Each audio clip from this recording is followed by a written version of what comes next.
Today on Business Insight, we take a look at the excitement and anxiety surrounding artificial intelligence, AI, as such interest in AI reaches an all-time high in Nigeria. You're welcome aboard. I am Vivian Oguche. Well, let's get this ball rolling with the day's top stories. Alfreda Ambibasi is standing by. Thank you, Vivian. A beautiful morning to you. A brief rundown on our top stories this morning. A Jalkuta steel complex set to create 500,000 jobs and boost Nigeria's economy. Kenya farmers to receive digital credit for agricultural inputs and insurance to enhance their crop production. Details of these stories and more coming up after this break.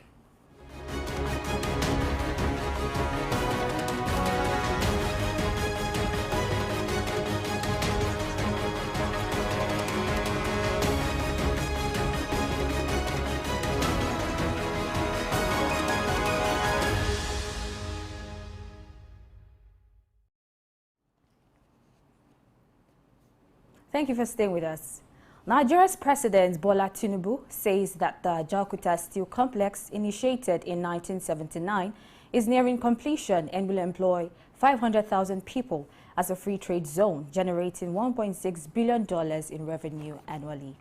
The steel complex, which is located at Jalkuta, Kogi State, is the largest in Nigeria, covering 24,000 hectares. It is designed to produce 1.3 million tons of liquid steel per annum in the first phase, ultimately reaching 5.2 million tons. This project is expected to boost foreign direct investment by contributing to Nigeria's economic growth and create a conducive business environment. And away from that, Nigeria's oil and gas industry is grappling for the lack of foreign investments in the second quarter of 2023, with no new investments recorded compared to $750,000 in the previous quarter. This alarming trend is attributed to an unfavorable business environment, failed industry reforms, and oil companies' preference for offshore activities elsewhere. Experts stress the urgent need for comprehensive reforms, especially the full implementation of the Petroleum Industry Act and the appointment of an experienced Minister of Petroleum to attract investments and promote exploration. Moving on, oil prices have surged due to concerns over potential disruptions in the Middle East caused by the recent attack carried out by Hamas on Israel. Brent crude, the global benchmark, rose by $2.25 per barrel to reach $86.83, with U.S. oil prices also increasing. While Israel and Palestinian territories are not major oil producers, the Middle East accounts for a significant portion of global oil supply. Analysts suggest that the conflict could spread to nearby oil-producing nations like Iran and Saudi Arabia, potentially endangering up to 3% of global oil supply. This uncertainty is driving oil prices higher, and it may impact financial markets and investments in the coming days. And in a new development, smallholder maize farmers in Embu County, Kenya, are poised to receive digital credit for agricultural inputs and insurance to enhance their crop production. This initiative stems from a partnership between Family Bank and DG Farm, targeting over 1,000 farmers in Mbeere North and South Souq counties. Farmers with a maximum of 2 acres each will be eligible for financing based on their acreage and crop cycle. According to the Economic Survey 2023, Kenya experienced a 6.5% decrease in maize production to 34.3 million bags in 2022. The program will provide farmers with innovative insurance, training on sustainable farming practices, market connections, and financial literacy. The aim is to boost agricultural resilience and productivity in regions susceptible to production shocks like droughts and diseases, ultimately improving food security. Coming up next is the stock, commodities, and currency market trends. After this break, stay tuned.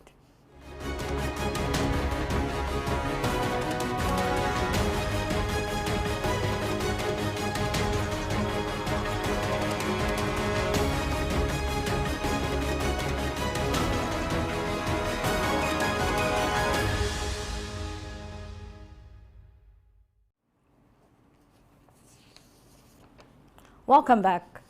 At the end of the first weekday of trading on the Nigerian Stock Exchange, a total of 268,663,822 shares were traded in 6,911 deals, corresponding to a market value of 3,463,657,935 naira and 56 kobo. Compared with the previous NGX trading day, Monday's data shows a 28% decline in volume, a 61% decline in turnover, but a 1% improvement in deals. The current market capitalization of the Nigerian Stock Exchange is 36,900 billion naira.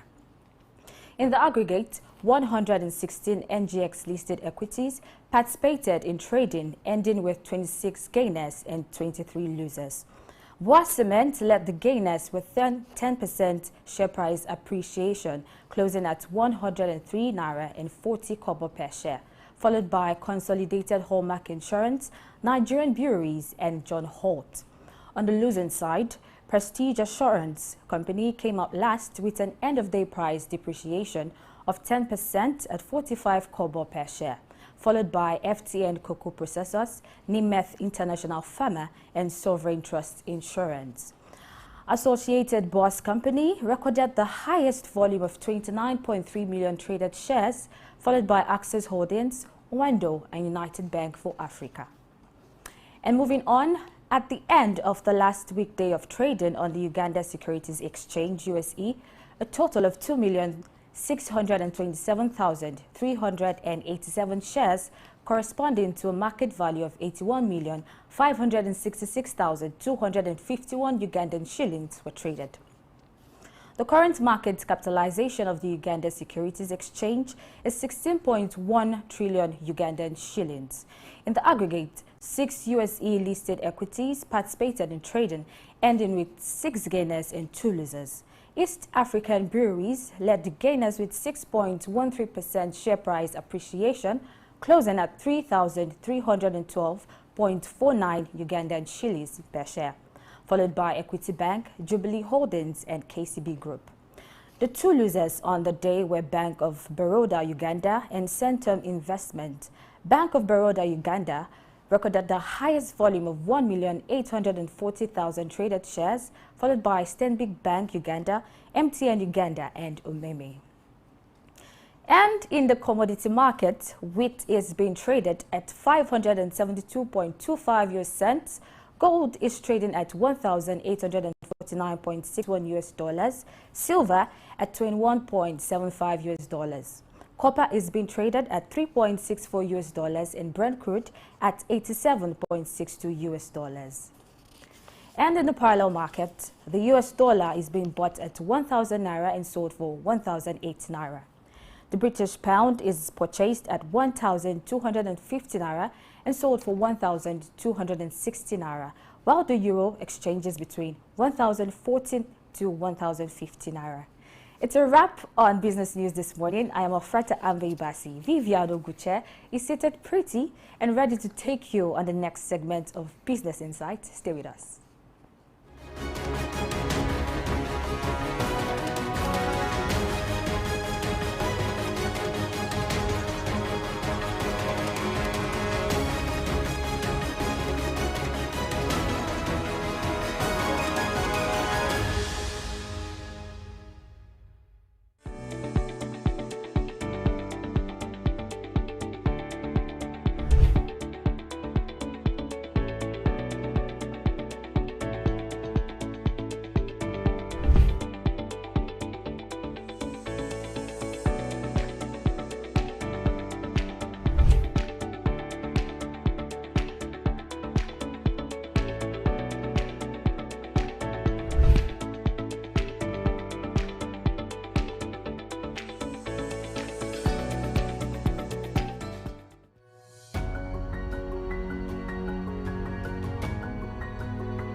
The Three Wise Men. Iconic sculptures and statues adorn major metropolitan cities of the world. In Lagos, Nigeria, the statue of three men designed to depict the state's cultural heritage and to usher in visitors and tourists into the ever-accommodating center of excellence is no doubt an astounding work of art. Originally built under the administration of Colonel Raji Rasaki, designed by Bodun Shodende in 1991 and standing over 12 feet high, referred to as Agba Meta or Aro Meta, the three sculptured chiefs were placed along the Lagos-Ibadan toll gate to welcome people coming into Lagos State. The statue called the Three Wise Men by many has become a major signature for the state. Three white-capped chiefs clad in white wrappers, knotted across their shoulders and with clenched right fists are shown in the artwork.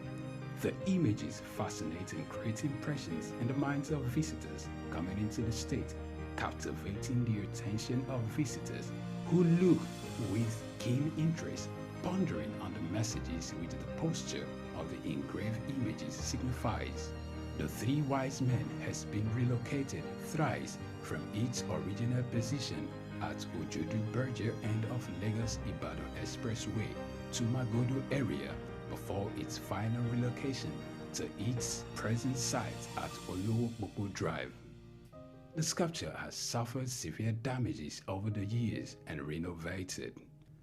Bodun Shodende, through this sculpture, depicted the highest honor that can be afforded to anyone in the Eko greeting tradition. The Three Wise Men, Arometa, Souq Enlightenment.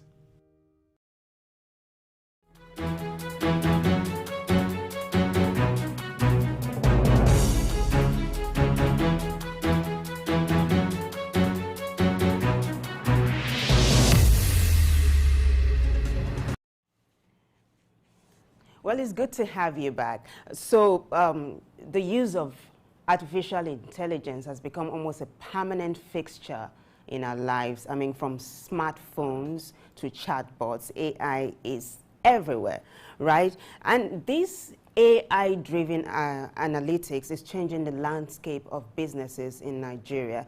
And according to American multinational technology company Google, the interest of Nigerians in artificial intelligence has surged over 17-fold in 5 years. Now, the statement further said people have searched for AI more than ever in 2023, with interest rising 310% since last year, and by 1,660% in the last 5 years. Now, for more insight on this, I'm being joined by Samuel Austin. Samuel is the driving force behind Eco Africa. Eco Africa is an organization dedicated to propelling data-driven, green, and digital technology transformation across the continent. Samuel, that's quite a profile. Thank you. You're welcome. Thanks. All right, so let's talk about it, right? Like I told you backstage, let's start from the top. What is artificial intelligence? I want to give a very simple answer about artificial intelligence. It's basically taking the human activity or the human mind and using a machine or computer system to manage it. That's the best way I can explain it. So it's just literally computers and machines doing what a human being would normally do generally. Okay, so should human beings be scared of losing their jobs and what they can do? I wouldn't say they should think about losing their job. I want to see it like this. So you as a person, you have senses around you, your eyes, your nose, your mouth, your ears, your mind, but you also have your blood. It's very interesting, I'll say this. But with AI, AI has what I want to describe it like this. So you have the expert systems, which I'll call like your smelling, you have to interact with trees to live. AI does have that sort of expert system, so it uses computerization, algorithms to interact. But at the same time, it has like a natural language, so you can understand what you're saying, so you can say something back. It also has speech recognition, so it can hear you, but at the same time, you have visions from machine, so it can see what it's doing. Basically, if I wanted to work with you, you need all those senses to work. So basically, AI just has all those senses to work with me, but still, we're still limiting some things.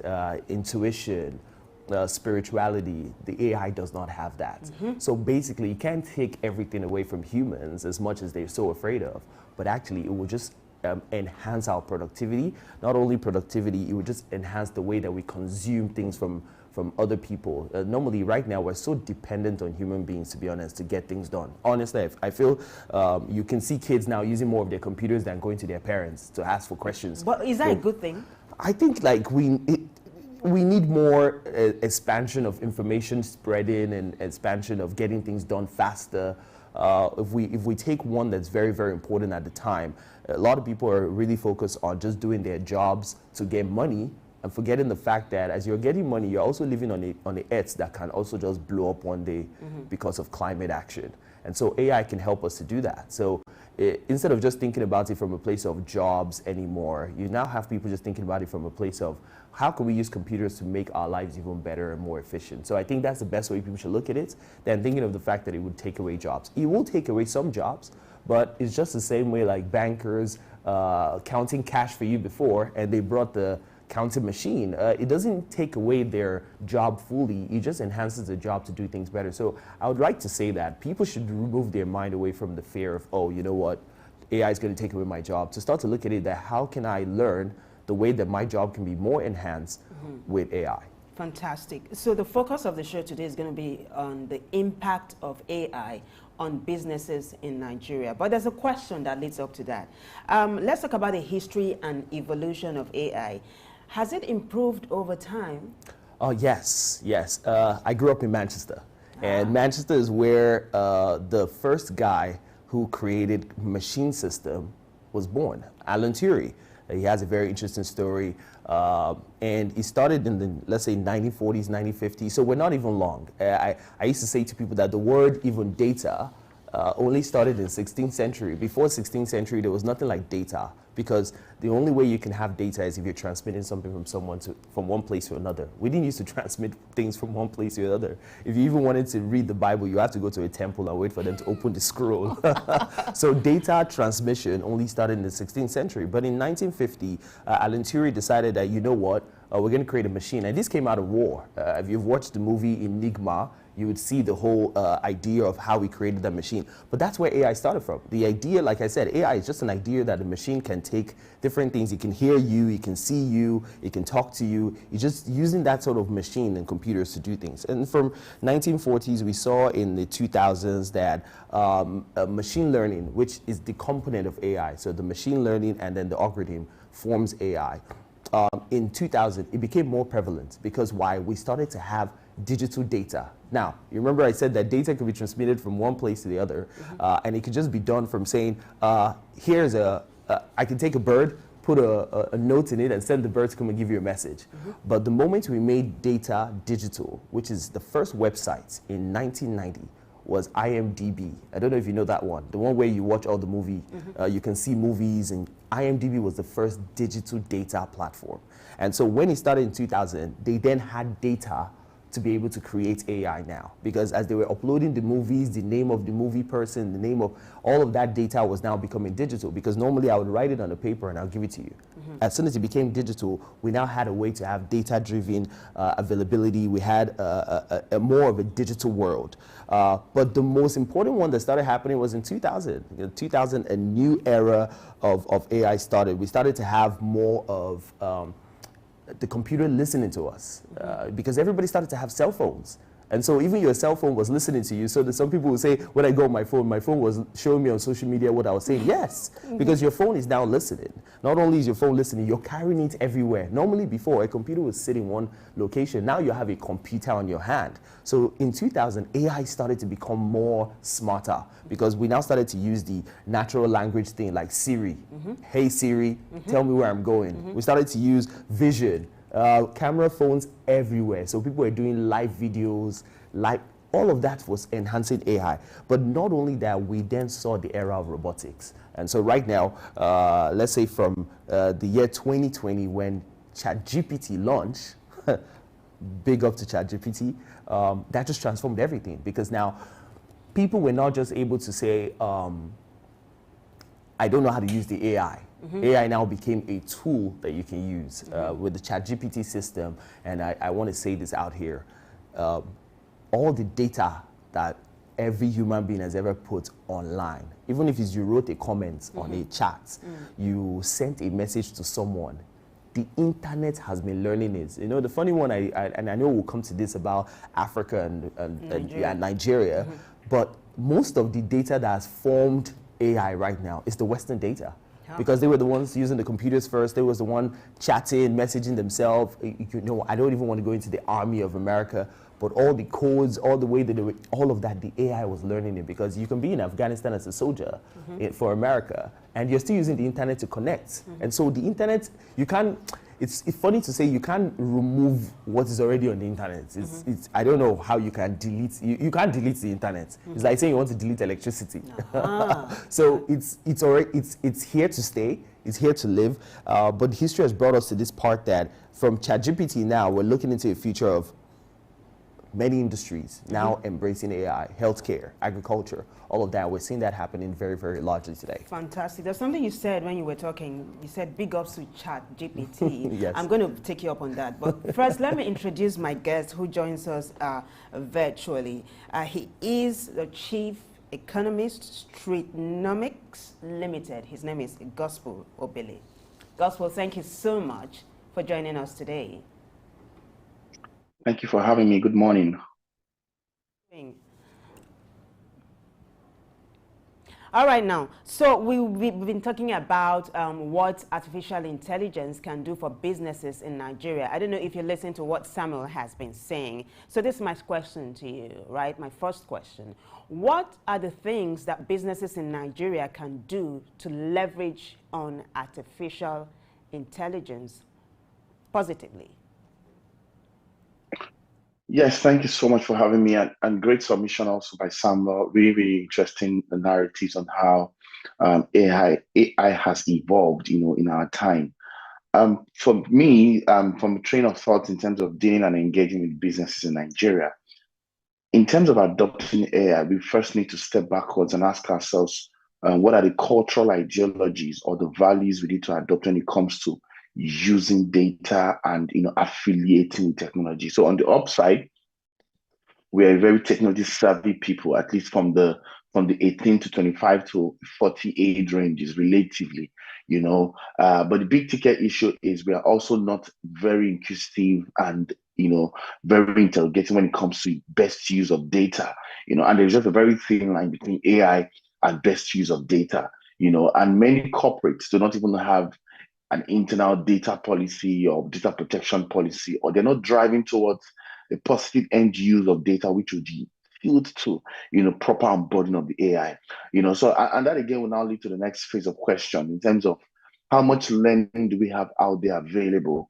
to help organizations understand how they can use AI in their businesses in the different sectors. I mean, there are very, very, very general dimensions on how to use AI, but in terms of sector-specific, use of AI, it differs. All right. So we need to have that cultural onboarding and that knowledge onboarding for businesses in Nigeria in terms of how to use where AI plays the role in the businesses and how to even develop an AI-led strategy, and how do you implement AI in the area of your different business streams or in the sector where you play in.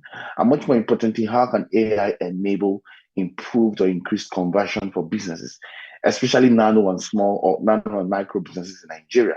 There's different sprouts to which AI can facilitate conversions, onboarding, and all that. And a lot of us are already using it, but we don't know that that's AI already. All of these narratives around intelligent email marketing and best use of Google trends and digital trends and digital analytics rather.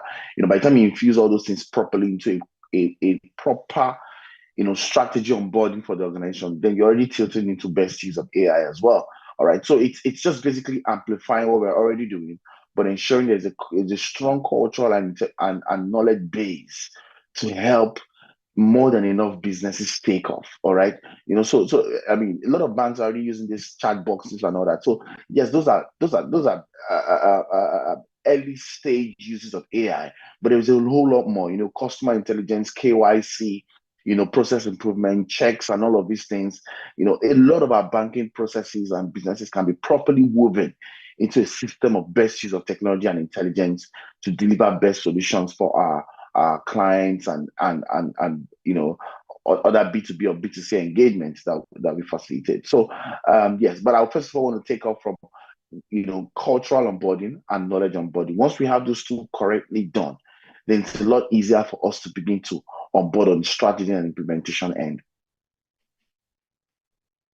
In a nutshell, this is what you said. For businesses, the role of AI is to automate routine tasks, make decisions the way a human would have done. Like Samuel said earlier on, in addition, AI can solve complex problems, make predictions about business parameters, and help enterprises become digital. Let me bring it home here to Samuel, right? He talked about pitfalls. He also talked about how much learning is out there in terms of the usage of artificial intelligence. So let's merge that to the next question I have for you. What then should businesses know in order to avoid pitfalls when it comes to the use of artificial intelligence? Well, I would say two things businesses should know. What is your system and what is your data? It's just basically that you have. Want to break that down? Yeah, I'll just talk about the system and I'll talk about the data. I think the gentleman was really Gospel was already touching on it, which is many organizations have not even been thought about what their data is. So they don't even know what the data is. How many people are buying from you? Where are they located? What is your product? What is your services? How much is it needed? What is your market value? These data, many businesses do not even take that into consideration. So normally people will do businesses in Nigeria because I saw my guy doing it, or I saw my friend doing it, or I heard that this is the biggest business in the oil company now. That's why they're doing businesses. They've not really gone around what does research look like? What does development look like? R&D is lacking in Nigeria. That's one part in the data sets. But when you come to the system now, a lot of people are not using, like, for instance, digital marketing or Google Analytics. They don't know what that is. Those type of systems are not new to them. As easy as even Google Drive could be a system that you can use to articulate your data to be able to make sure that you understand what your business is doing and see how you can plug yourself into the long run of the industrial fourth revolution that's happening. I'll use an example as this. Back in the days, if I wanted to make a fabric organization, I know that I have to go get machines that that does the fiber, and I have to know where's my farm, where I get the cotton from, and I have to bring them here. It's sort of a supply chain thing. And right now, if I wanted to do business, I have to think of what computer system will I need to run my business, because business is moving from just traditionally having the machines to now having machines with algorithms. So for you to understand your algorithm, you have to have a structured data ecosystem. That's why I said that system, and it's why I'm echo. That system, that system, you must understand what is around me, how is my business interacting with what's around me, to create a system that can now say, okay, I can now put it on a website, I can now put it on Google Drive, I can now put it on Google Analytics, I can even search the right things on Google, because information is out there. It's just the tailored way of education is misinterpreted. Well, I've not said it in pace. Do I have to have a degree to understand what you're saying as a business person in Nigeria? I don't even think it requires a degree anymore. So it's not complex? To be honest, creating a data set for your business is not that complex.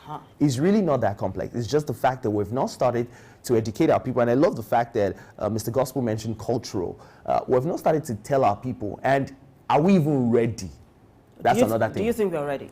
They used to say, when you're trying to convince your daddy to do something, he will tell you, what I see from the top, you cannot see from bottom. So when you're trying to get our governments to say, start creating policies that are around AI or better systems, start to nudge businesses to say, what is your data? Start to create ecosystems that help businesses understand the data they should collect, the data they should use. These things have not started to be implemented. And I think that many of us are using the AI but we've not started to use it for our nation as effective as we want to. I know you're always big on that line of thought, but let me take this back to gospel, right? Is it all rosy, the use of artificial intelligence? So are there pitfalls we should watch out for? Now listen to what this MIT professor had said earlier on. MIT Sloan professor and head of the MIT Center for Collective Intelligence, Thomas W. Malone, had said that both the excitement and anxiety surrounding artificial intelligence have been overdone to an extreme degree. Is there a reason why people are anxious about using artificial intelligence? Yes, thank you so much for the question, and very, very brilliant expository insights there by Sam. Yeah, I mean, one of the major reasons why people are very scared of using artificial intelligence, because culturally, I mean globally, the narrative has been that to replace, jobs, it's going to push people out of market, it's going to reorder the state of things and all that. No doubt, AI has come to change the status quo, and this whole status quo thing we've been talking about, even before, the whole AI buzz got to this level, in my strategy sessions, I've been talking about it, not from the context of AI, but from the context of globally, things are changing, markets are changing. Right before 2008, an economic variable would lead to an economic recession. But in 2020, a global health pandemic led to an economic recession. That's to tell you how very globalized and interconnected the world is right now. In fact, we are now dealing with, and because of the pandemic, lots of people started doing things on their own just to survive. And that led to a term as deglobalization. And right now we're dealing with the term as reglobalization. That means dealing with the downfall of a fragmented world and how we can enable a more shared prosperity and all that. So I said all that to say this. The world has changed significantly, and the world is much more fragmented, and different forces are reshaping the future. AI is just one of those major forces that are disrupting the way we live, the way we work, the way we, do business and all of that. So it's just like every other disruption that has come to stay. So as a business owner or as an executive, staying on the same game, doing the same things all over again is technically status quo. And because AI and many other global events have come to push the way the world is working forward, status quo technically means retrogression. However, the narrative of AI and its evolution has been much more, I think, negative than positive. All right. And the build up until now has been more threatening than enabling. So, like Mogada said, it's very important for us to begin to have ambassadors who believe in the positive, outlook of AI, to begin to help people, government, institutions, and all of that, understand and embrace AI from a more positive note. Safe to say as well that global governments have not been able to properly decode how to regulate AI. What policies do you need to introduce to regulate AI? How do you put lots of these big businesses, Google, Apple, and the like, who are changing the game, in check? All right, what policies do you need to introduce to facilitate the correct onboarding of AI to ensure that it improves the state of the global environment than worsens it? All right, so safe to say there are very big questions yet to be answered. However, we need to help people understand the upside of these technologies and how it can even facilitate for improved businesses, doing business and all the likes. Also important to note that it may not necessarily be that AI will probably kick out or take out jobs or all that. But what is generally accepted in the world is that the person using AI will replace you in terms of, in the job environment. So we need to begin to onboard people more carefully, more intentionally, change the culture, the value orientation, teach them the technology, but more importantly, teach them how to use their minds to drive the technology. There is so much emphasis on the technology. There is little emphasis on the thinking behind the technology. So AI, if you look at the word artificial, it's not natural intelligence. So artificial means that it's orchestrated to behave in a certain way based off on the input, the information, the data, and all the things that go into it. And that's a function of the human mind, the human experiences, the activities in a particular pool of environment that informs the AI or the artificial intelligence itself to behave in a particular way.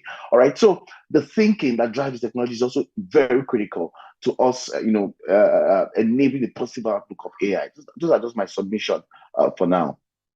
While you were talking, Sam here reacted. He was like, When you talked about, status quo being retrogressive and some of the, the negative impacts being more than what we feel positively, you also talked about something very germane, focus on the thinking behind the technology and not so much on the technology itself, which for me, I don't know, that name artificial, it gets to me. But I told you, Samuel, earlier on that I was going to take you up on loading ChatGPT.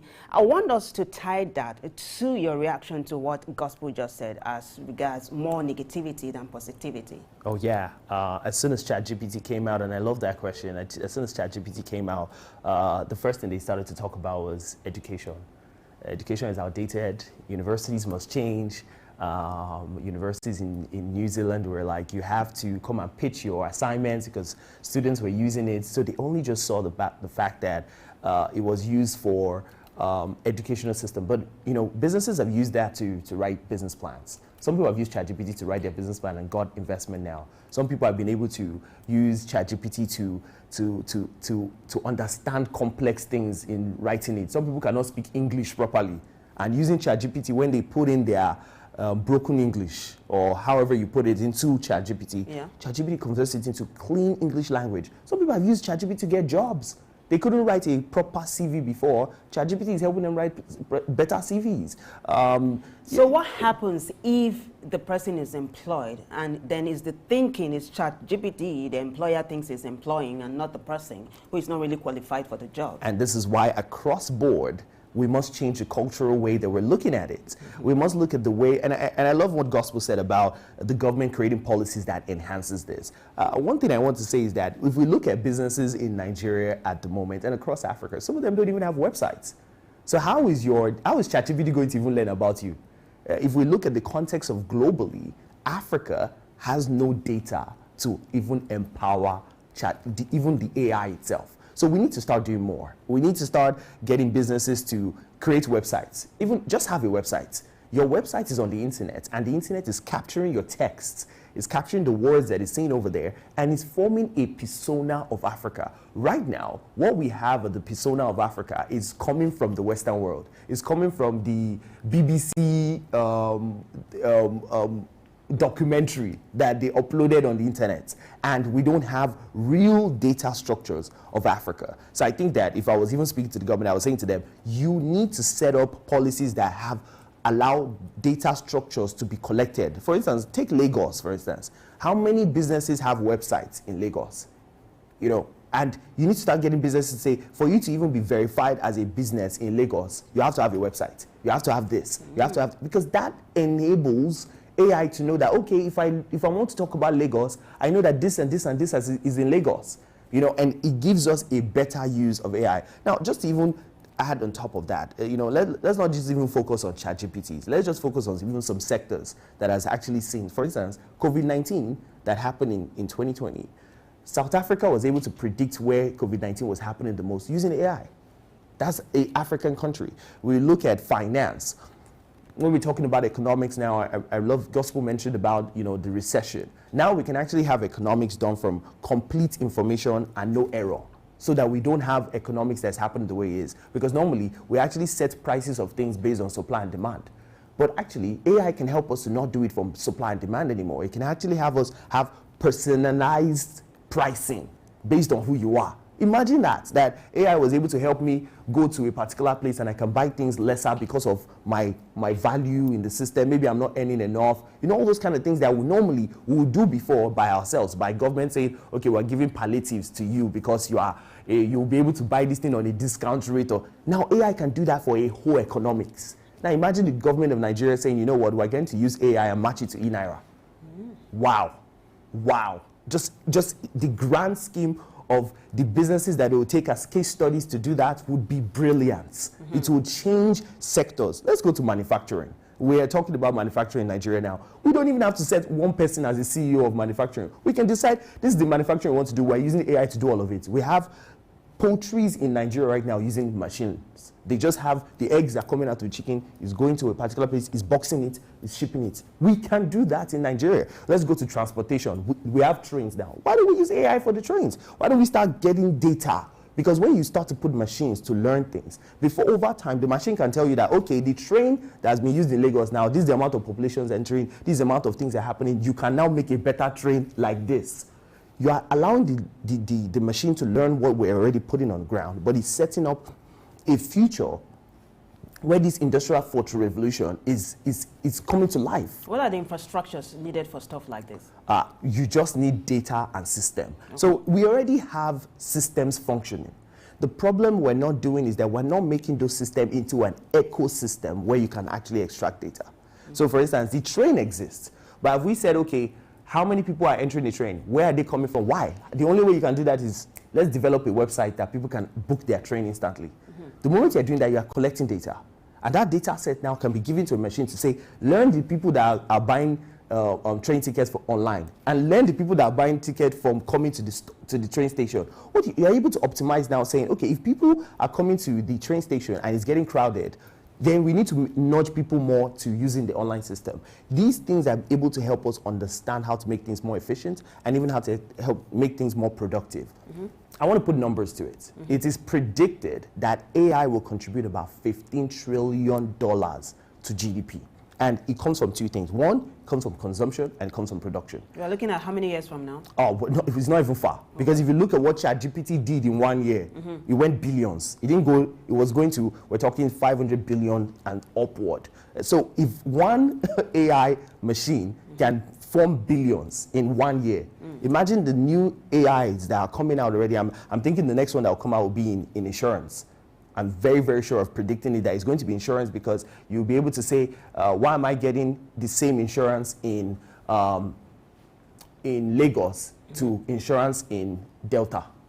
And these are some of the things that will change. So you just made a prediction. I'm going to be holding you to that. Oh, yeah. If it happens. Well, let me take this to gospel. As we wrap the show up now, let's dispel. I'm going to put this to Samuel too. But first to you, gospel. Let's dispel some of the myths surrounding what AI can and cannot do for businesses in Nigeria. What are some myths we can bust right now?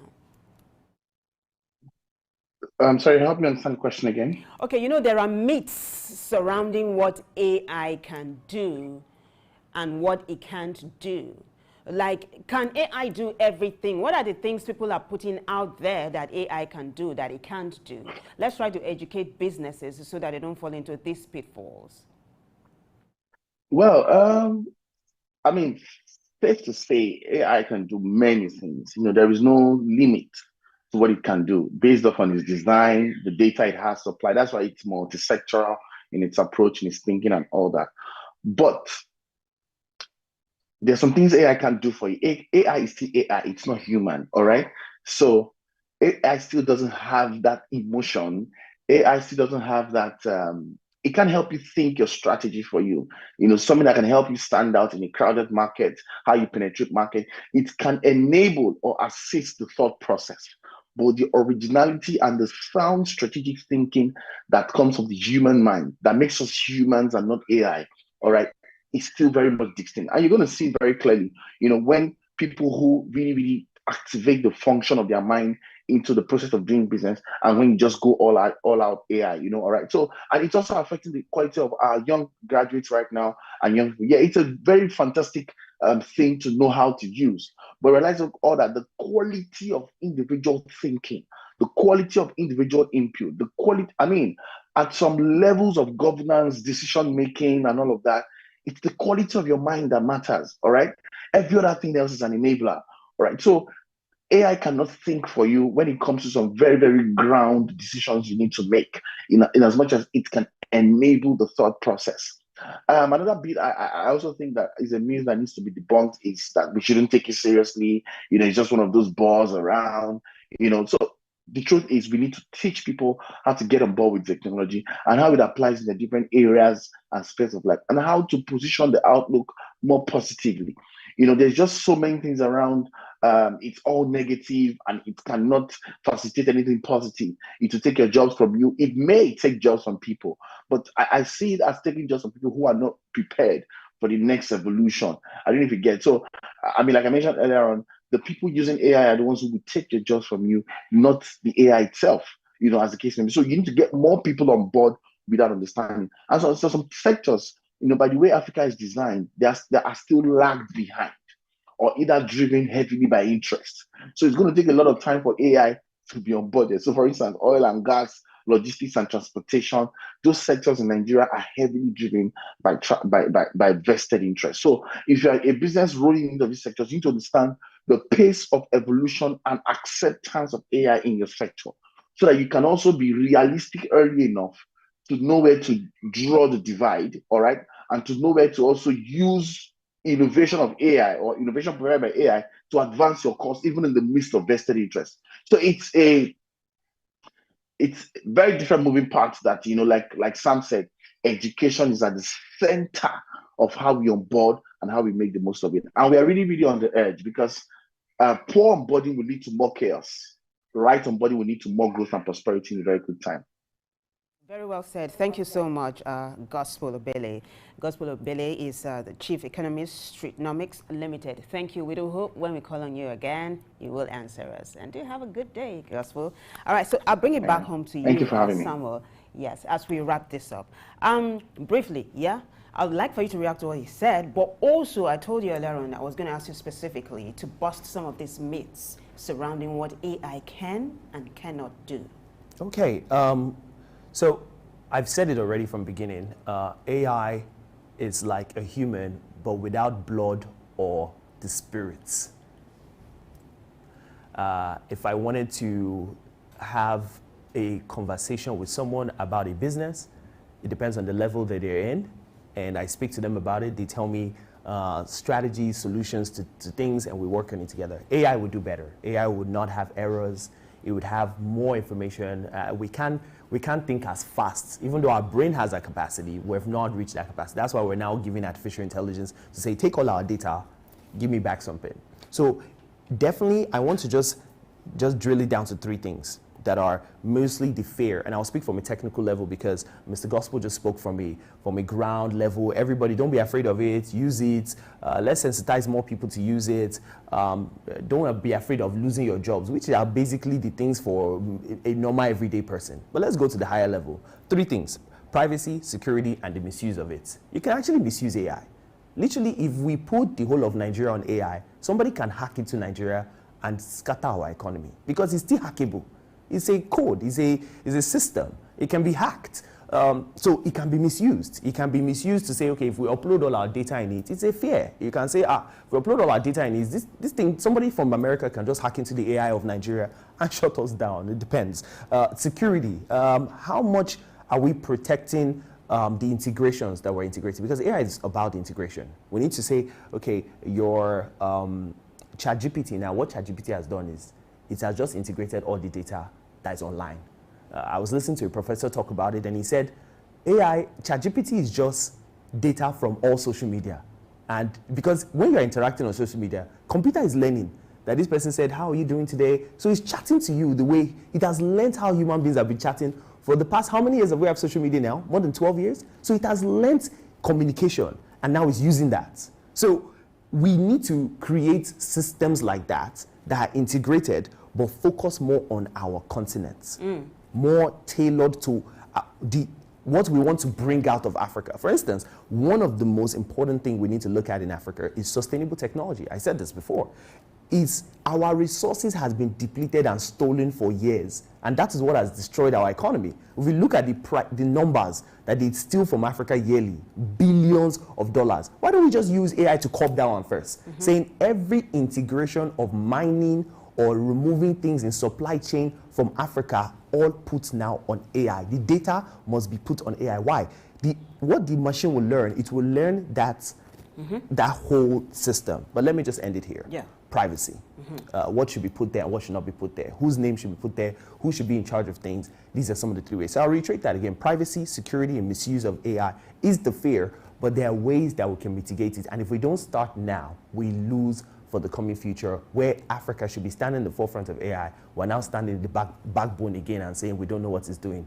when we can actually design a new AI that has not, we don't have any data now. Data has not been lent from Africa. But it can be done, right? We can start a new slate, and it will teach the Western world even how to use AI better. I like that, and it's a good place to land. Thank you so much. One of the things you said is what I'm taking home, is that Africans will better tell the story of Africa.